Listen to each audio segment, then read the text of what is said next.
Hello everyone, welcome to వెన్యాన్ recipes. చలికాలంలో ఎక్కువ శాతం ఎవరు కూడా మిగిలిపోయిన అన్నాన్ని తినడానికి ఇష్టపడరు.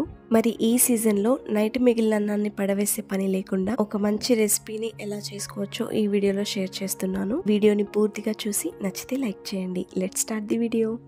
ముందుగా స్టవ్ వెలిగించి ఒక ప్యాన్ పెట్టుకొని అది వేడైన తర్వాత అందులో 1 లేదా 2 టేబుల్ స్పూన్ల ఆయిల్ని వేసుకోవాలి. ఆయిల్ కొంచెం హీట్ అయిన తర్వాత అందులో 1 స్పూన్ వరకు జీలకర్రని వేసుకోవాలి. జీలకర్రని వేసే ముందే మంటని లో ఫ్లేమ్లోకి ఉంచుకున్నట్లయితే జీలకర్ర అనేది మాడకుండా చక్కగా వేగుతుంది. ఇలా కలుపుతూ జీలకర్రని మాడకుండా వేయించుకోవాలి. జీలకర్ర కొంచెం కలర్ చేంజ్ అయ్యి చక్కగా వేగిన తర్వాత ఇందులోకి 2 మధ్యలోకి కట్ చేసుకున్నటువంటి పచ్చిమిరపకాయల్ని వేసి వేయించుకోవాలి. ఇందులో పచ్చిమిరపకాయల్ని వేయడం అనేది పూర్తిగా ఆప్షనల్ అండి. ఒకవేళ మీకు పచ్చిమిరపకాయలు వేసుకోవడం ఇష్టం లేకపోతే హ్యాపీగా స్కిప్ చేసేయచ్చు. పచ్చిమిరపకాయలు చక్కగా వేగి ఇలా కొంచెం కలర్ చేంజ్ అయిన తర్వాత ఇందులోకి రైస్ని వేసుకోవాలి. ఇక్కడ నేను 2 కప్పుల దాకా మిగిలిపోయిన అన్నాన్ని తీసుకుంటున్నాను.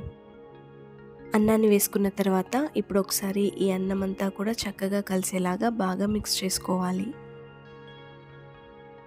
ఇలా మిక్స్ చేసుకున్న తర్వాత ఇప్పుడు ఈ అన్నంలోకి రుచికి తగ్గ ఉప్పుని వేసుకొని మళ్ళీ ఒకసారి కలుపుకోవాలి.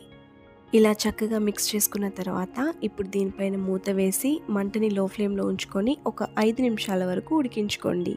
రాత్రికి మిగిలిపోయిన అన్నం పొద్దున వరకు కొంచెం గట్టిగా అవుతుంది కాబట్టి ఇలా 5 నిమిషాలు ఉడికించుకున్నట్లయితే చక్కగా ఉంటుంది. అన్నం ఏమీ గట్టిగా లేదు అనుకుంటే దాన్ని మూత వేసి ఉడికించుకునే పనేమీ లేదండి. ఒక 2 నిమిషాల దాకా మీడియం ఫ్లేమ్లో ఉంచుకొని కలుపుతూ ఉంటే సరిపోతుంది.